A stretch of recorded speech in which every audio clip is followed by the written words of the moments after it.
Buenas tardes. Comparezco para dar cuenta de la marcha de la batalla que toda España, al igual que el mundo entero, está librando contra la pandemia del COVID-19. Y también para comunicar las últimas decisiones y acciones que está tomando el Gobierno de España.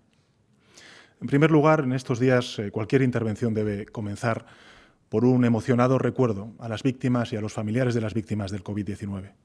El conjunto de la sociedad española comparte el dolor de la pérdida y también la impotencia del duelo abrupto que sufren hoy miles de personas en nuestro país.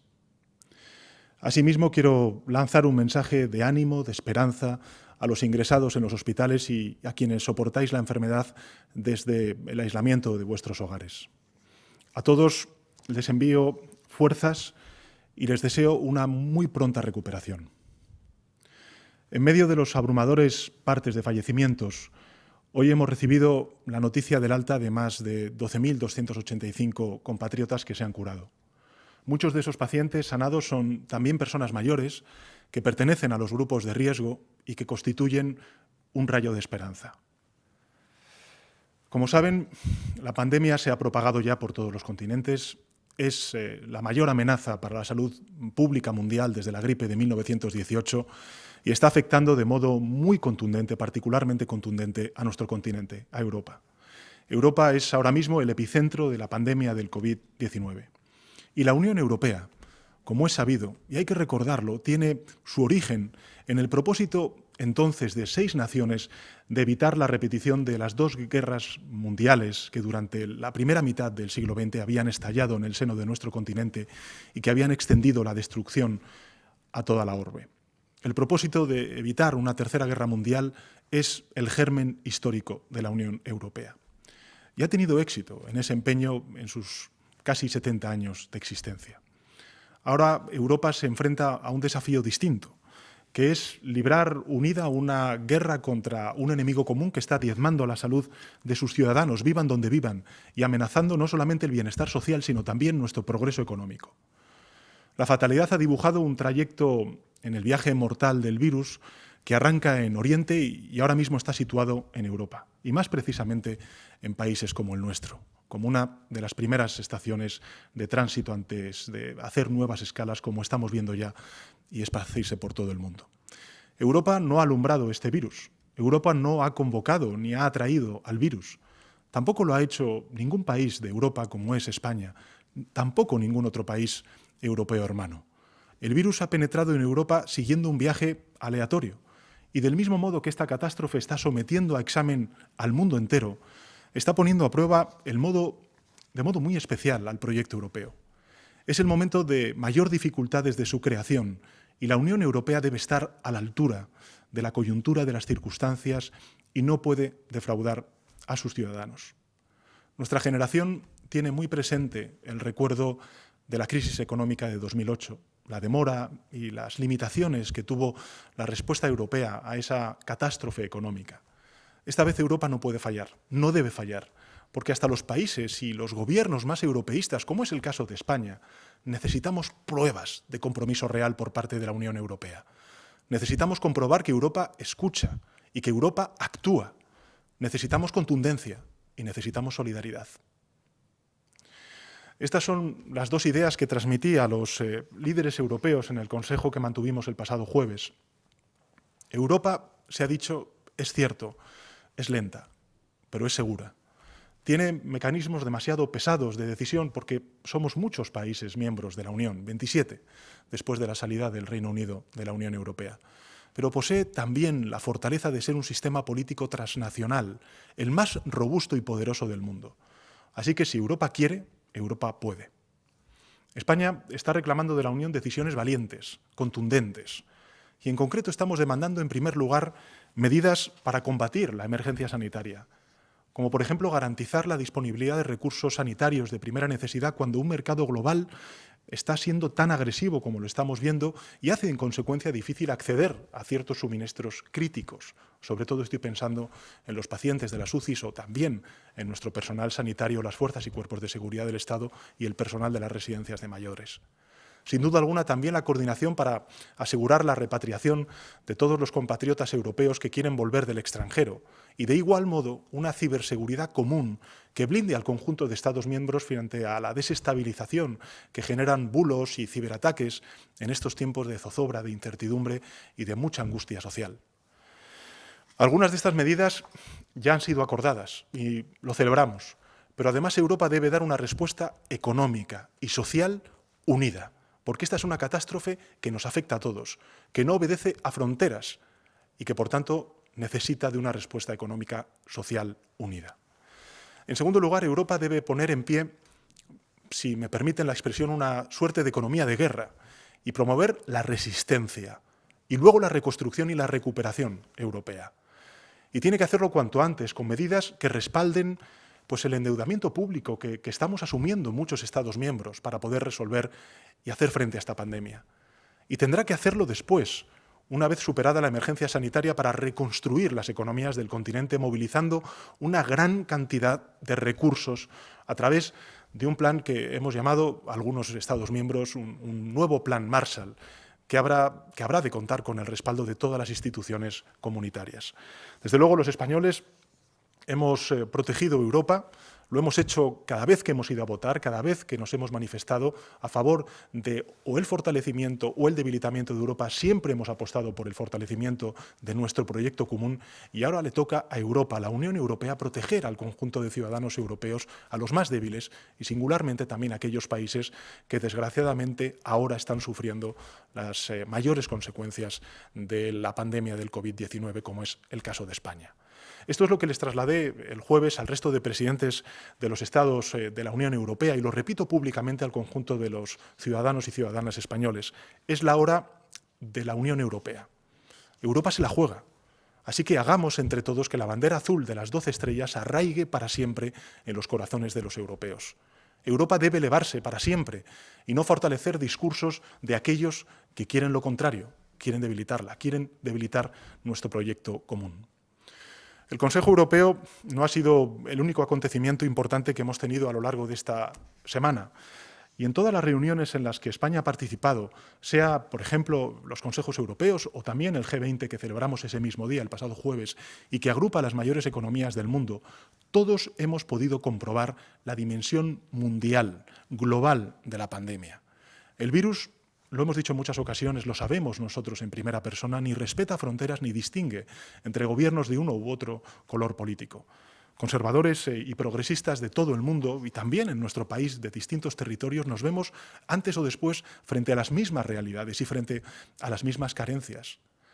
Todos tratamos de aprovisionarnos de los mismos recursos, de las mascarillas, de los guantes, de los respiradores, de las batas. Y si todos lo estamos haciendo, todos los gobiernos del mundo lo estamos haciendo, es porque ninguno teníamos en mente la magnitud del desafío que teníamos enfrente y, sin duda alguna, la magnitud de la cantidad de recursos que necesitábamos para hacerle frente. Esta pandemia ha vuelto a recordarnos cosas muy elementales, la fragilidad no solo de nuestra propia civilización, sino de la vida humana. Es la humanidad entera la que está siendo puesta a prueba. Lo hemos visto en estos últimos días a través de los medios de comunicación. La pandemia actúa ciegamente. El virus ha conseguido dejar en tierra nuestros aviones, ha cerrado las escuelas, ha parado nuestro sistema productivo, ha colapsado nuestros hospitales, ha suspendido la normalidad de nuestras vidas. Más de un tercio de los seres humanos, y quiero subrayar esta cifra, más de un tercio de los seres humanos estamos en estos momentos confinados en nuestras casas para luchar contra el virus, contra el enemigo común. A fuerza de repetirlo, todos habíamos olvidado algo que hoy resulta particularmente evidente, y es que el mundo se enfrenta ya a amenazas globales y no tenemos mecanismos de respuesta globales a la altura de los desafíos que tenemos por delante. Entre tanto, en España vivimos las horas más duras, lo dijimos el pasado fin de semana, esta semana iba a ser muy dura. Estamos afrontando las horas más duras, como decía, las horas más tristes, las horas más amargas. A medida que nos estamos acercando a la cresta de la ola, el virus nos está golpeando con una violencia despiadada. Y cuando la batalla se hace más intensa, como es el momento actual que estamos sufriendo en nuestro país, cuando mayores son los estragos, cuando nos aproximamos a esa cresta de la ola que nos golpea, no es el momento de bajar la guardia. Al contrario, es el momento de intensificar la lucha. Yo estoy convencido, y así además lo atestiguan todos los científicos y expertos que aconsejan y asesoran al Gobierno y a los cuales siempre agradeceré su compromiso, estoy convencido de que las medidas que estamos implementando están teniendo una reducción de movilidad sobresaliente, siendo el pico más alto de reducción el fin de semana. Son los fines de semana cuando esa reducción de la movilidad es muchísimo más acusada. No es que no lo sea durante los días laborables, pero durante los fines de semana es muchísimo más acusada. Y gracias a las medidas ya implementadas, estamos en la dirección adecuada.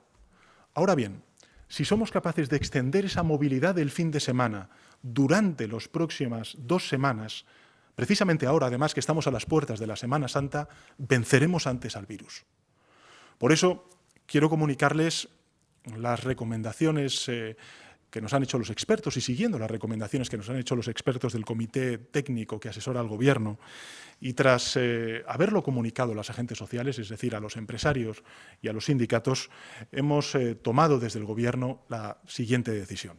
Les anuncio que el Gobierno de España aprobará mañana en un Consejo de Ministros extraordinario una medida excepcional. Todos los trabajadores de actividades no esenciales, repito, todos los trabajadores de actividades no esenciales deberán quedarse en casa en las próximas 2 semanas, como hacen durante el fin de semana. Para ello, aprobaremos un permiso retribuido recuperable. Vamos a aprobar un permiso retribuido recuperable mañana en el Consejo de Ministros extraordinario que se aplicará a todos los trabajadores de todas las actividades no esenciales, de modo que no tendrán que desplazarse a sus centros de trabajo desde el lunes 30 de marzo, es decir, pasado mañana, hasta el jueves 9 de abril, ambos inclusive, del 30 de marzo al 9 de abril. Durante los días de este permiso retribuido, las trabajadoras y los trabajadores continuarán recibiendo su salario con normalidad. Y una vez que termine la actual situación de emergencia sanitaria, los trabajadores recuperarán las horas de trabajo no prestadas de manera paulatina y espaciada en el tiempo. Esta medida reducirá aún más la movilidad de las personas, disminuirá el riesgo de contagio y nos permitirá descongestionar algo muy importante que son las UCIs en nuestros hospitales.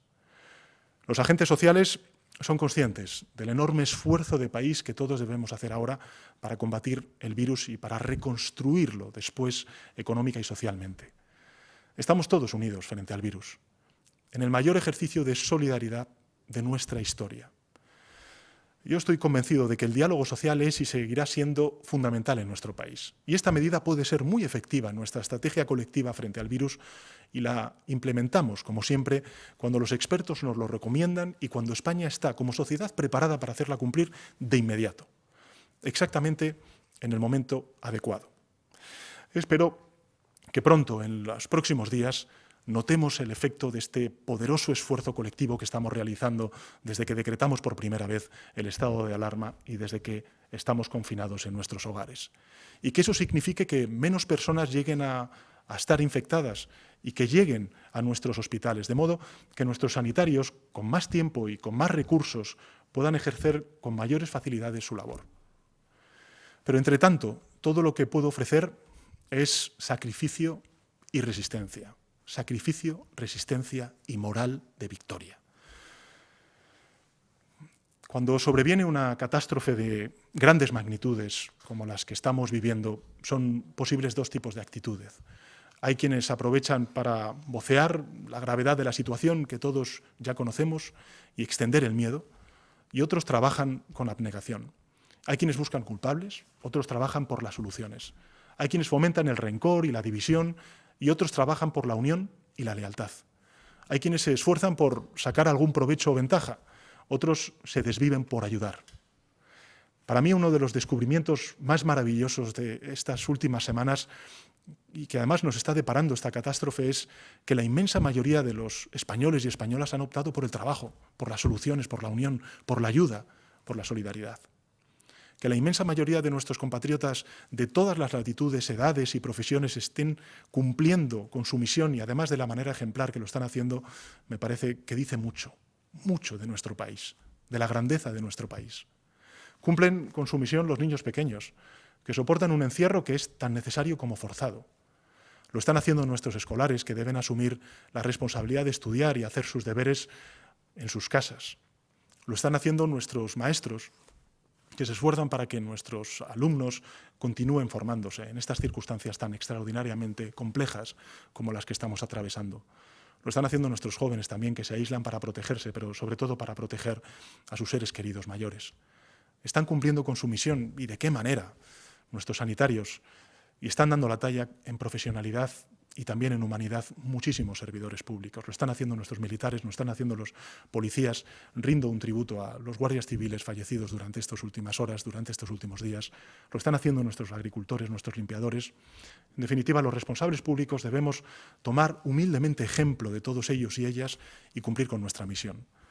Dejarnos guiar por los expertos y solo por ellos, dar la cara ante los ciudadanos y trabajar hasta lo humanamente posible, como estamos haciendo para combatir el único enemigo que nos amenaza en esta guerra, que es el virus y sus estragos sanitarios, económicos y sociales.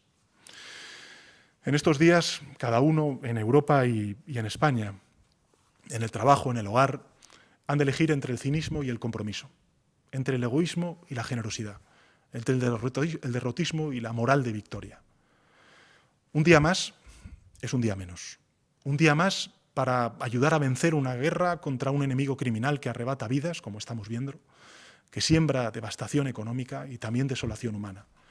Un día más, pero también un día menos para volver a abrazarnos y para disfrutar del gran país que somos. Son días muy duros, son días muy tristes, muy amargos, pero son los días decisivos, porque serán los días que tendremos para medirnos. Y luego ya toda una vida para recordar que en tiempos difíciles, resistiendo, unidos, España dio la talla.